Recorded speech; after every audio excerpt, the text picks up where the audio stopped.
अस्सलाम वालेकुम dear students. आज का हमारा टॉपिक है मोल को आज हम डिटेल से डिस्कस करेंगे। पिछले लेक्चर में हमने एवोगाड्रो नंबर के बारे में डिटेल से पढ़ा। फंडामेंटल्स ऑफ केमिस्ट्री का चैप्टर यूनिट नंबर 1 हमने स्टार्ट किया हुआ था। केमिस्ट्री है, ग्रेड 9 का, केपी गवर्नमेंट का टेक्स्ट बुक है। चलो स्टार्ट करते हैं।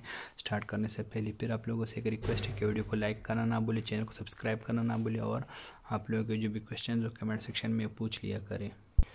तो मोल जो है ये क्वांटिटी को मेजर करने के लिए एक यूनिट यूज़ होता है। केमिस्ट्री में हम ज़्यादातर सब्सटेंस के साथ डील करते हैं, तो सब्सटेंस जो है एटम भी हो सकते हैं हमारे साथ, मालिक्यूल भी हो सकते हैं, फार्मूला मासेस भी हो सकते हैं। तो ये सारी चीज़ें जो है इसको फिर हम रिप्रेजेंट करने के लिए मोल यूज़ करते हैं।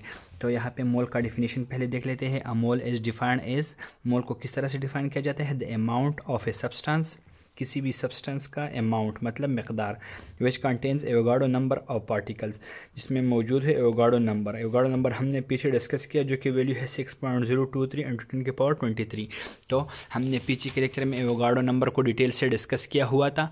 वो किसी भी सब्सटेंस में, एक सब्सटेंस में एवोगाड्रो नंबर ऑफ पार्टिकल्स हो तो हम उसको क्या बोलते हैं, उसको एक मोल बोल सकते हैं। ये इसका डेफिनेशन है। फिर हमारे साथ क्या है, मोल इज़ रिप्रेजेंटेड बाय MOL। मोल को किससे रिप्रेजेंट किया जाता है, MOL लिखा जाता है। It forms a link between mass of a substance and number of particles, और ये मास ऑफ सब्सटेंस और नंबर ऑफ पार्टिकल्स के बीच में एक रिलेशन बनाता है। मतलब हम मास ऑफ सब्सटेंस को रिलेट करते हैं नंबर ऑफ पार्टिकल्स है। नंबर ऑफ पार्टिकल्स मतलब एवोगाड्रो नंबर से इसको रिलेट करते हैं। हम जब किसी चीज़ का एक मोल बोल लेते हैं, फ़र्ज़ करें हम बोल लेते हैं कि 1 मोल ऑफ कार्बन, तो उससे हमारे साथ क्या आ जाता है, उससे हमारे साथ Avogadro number of carbon atoms आ जाते हैं। जैसे हमने पीछे यहाँ पे एग्जांपल्स में देख लिया था कि 1 मोल ऑफ कार्बन हमने अगर कहा तो हम फिर क्या बोलते हैं, ये 6.023 × 10⁻23 एटम्स ऑफ कार्बन, या Avogadro number of atoms of carbon. तो ये हमारे साथ एक रिलेशन है, एक लिंक है between mass of substance and number of particles के बीच में। अब इसका थोड़ा सा डिटेल पढ़ लेते हैं कि मोल के पीछे क्या डिटेल्स है।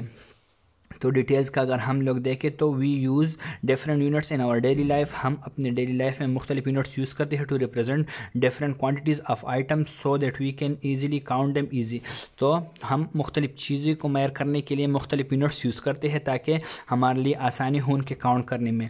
How do we count our shoes, हम शूज़ किस तरह से काउंट करते हैं, तो हम शूज़ पेयर्स में काउंट करते हैं। हम कहते हैं कि ये एक जोड़ा शूज़ हो गया, 2 हो गया, तो ये हमारे साथ पेयर्स में आ जाते हैं।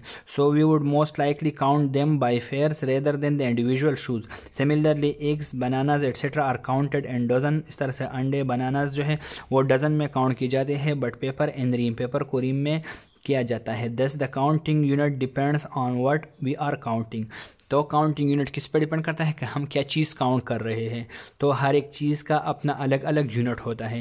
Chemist also use a unit for counting atoms, molecules and ions. तो एटम्स, आयंस, मालिक्यूल्स मैंने पहले भी आप लोगों को बता दिया कि इनको काउंट करने के लिए भी हमारे लिए एक ख़ास यूनिट होना चाहिए। They use a counting unit called mole, उसको मोल बोलते हैं। किसको मेजर करने के लिए, एटम्स, मालिक्यूल्स, आयंस को काउंट करने के लिए। To measure the amount of substance, amount of substance हमने फिजिक्स में 7 बेसिक क्वांटिटीज़ में हमारे साथ एक क्वांटिटी अमाउंट ऑफ सब्सटेंस भी आता था, उसका हमने यूनिट डिस्कस किया था कि इसका यूनिट मोल है। और मोल जो है ये किसी भी चीज़ के एवोगाड्रो नंबर ऑफ पार्टिकल्स जब कंटेन करते हो तो हम उसको एक मोल बोल देते हैं। ये उसका डिफिनीशन था, ये इसका रिप्रेजेंटेशन है। और हमने ये भी बात की कि ये लिंक है between mass of substance and number of particles के दरमियान में। This mass of a substance is may be atomic mass. Mass क्या हो सकता है, हम मास को रिलेट करते हैं एवोगाड्रो नंबर से। तो मास हमारे साथ एटॉमिक मास भी हो सकता है, मॉलिक्यूलर मास भी हो सकता है, या फार्मूला मास भी हो सकता है।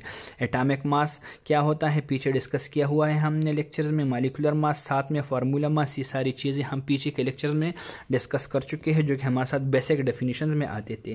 तो एटॉमिक मास, मॉलिक्यूलर मास या फार्मूला मास जो है ये हम किसी भी सब्सटेंस को शो करने के लिए यूज़ कर सकते हैं। These masses are expressed in atomic mass units. इन मासेस को AMU में रिप्रेजेंट किया जाता है। But when these masses are expressed in grams, जब इन मासेस को ग्राम में रिप्रेजेंट किया जाता है, चाहे वो एटॉमिक हो, मॉलिक्यूलर हो या फार्मूला मास हो, हम उसको अगर ग्राम्स में रिप्रेजेंट करें, they are called molar masses. फिर हम उसको उसको उनका मोलर मास बोलते हैं। जैसे कि हाइड्रोजन का हमारे साथ H2O का हमारे साथ क्या है 18 AMU मालिकुलर मास है। अगर हम इसको 18 ग्राम में रिप्रेजेंट करें तो ये हमारे साथ क्या हो जाता है, मोलर मास हो जाता है। तो इस तरह से किसी भी चीज़ का एटॉमिक हो तो वो एटॉमिक मोलर मास हो जाता है, मालिकुलर मोलर मास भी हो सकता है और फार्मूला यूनिट का भी हो सकता है। So the mole can be quantitatively defined as. Mole को हम क्वांटिटेटिवली मतलब मिकदारन किस तरह से फाइंड आउट कर सकते हैं, उसका डेफिनेशन कर सकते हैं as the atomic masses, molecular masses या formula masses of a substance expressed in grams. ये मोल का एक और डेफिनेशन है कि अगर हम एटॉमिक मासेस, मालिकुलर मासेस या फार्मूला मासेस को रिप्रेजेंट करें किसी भी सब्सटेंस के ग्राम्स में, अगर हम उसके साथ ग्राम्स लिख के एटॉमिक मासेस, मालिकुलर मास या फार्मूला मास के साथ, तो हमारे साथ किस में कन्वर्ट हो जाता है, वो हमारे साथ मोल में आ जाता है। तो दोबारा से इस डेफिनेशन को देख लेते हैं। So the mole can be quantitatively defined as the atomic mass और फार्मूला, मालिकुलर मास और formula mass of a substance expressed in grams. तो अगर हम ग्राम्स में लिखें तो ये हमारे साथ क्या हो जाता है, हमारे साथ ये मोल्स में कन्वर्ट हो जाता है। एग्जांपल्स के देख लेते हैं। एटॉमिक मास ऑफ कार्बन हमारे साथ 12 AMU है। अगर हम एक्सप्रेस्ड इन ग्राम इसको ग्राम में लिखे 12 ग्राम लिखे तो ये हमारे साथ 1 मोल ऑफ कार्बन हो जाता है। और अगर हम इसको एवोगाड्रो नंबर में लिखना चाहे तो इस तरह से फिर हम लिख सकते हैं कि 6.023 × 10⁻23 एटम्स ऑफ कार्बन।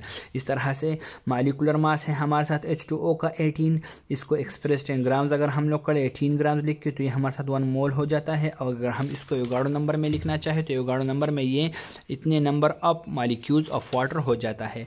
अभी H2SO4 का मॉलिक्यूलर मास देखें तो ये ग्राम में अगर हम लोग एक्सप्रेस करना चाहे तो ये 98 ग्राम आता है और ये 1 मोल ऑफ सल्फ्यूरिक एसिड है। हमने मॉलिक्यूलर मास ऑफ H2SO4 को ग्राम में रिप्रेजेंट किया तो ये हमारे साथ 1 mole of sulphuric acid represent कर लेता है। H2SO4 सल्फ्यूरिक एसिड का फार्मूला है और इन्होंने इसका मॉलिक्यूलर मास फाइंड आउट किया हुआ है।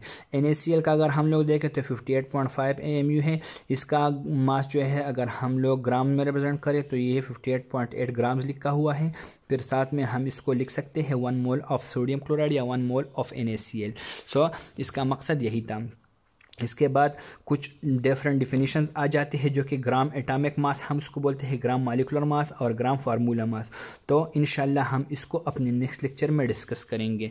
तो जो स्टूडेंट्स नए हैं चैनल को सब्सक्राइब करना ना भूलिए, वीडियो को लाइक करना ना भूलिए और आप लोगों के जो भी क्वेश्चंस हो ये इस कमेंट सेक्शन में ज़रूर पूछ लिया करिए और वीडियो को ज़रूर लाजमी लाइक किया करें ताकि हम आप लोगों के लिए इस तरह के लेक्चर अपलोड करते रहे। शुक्रिया।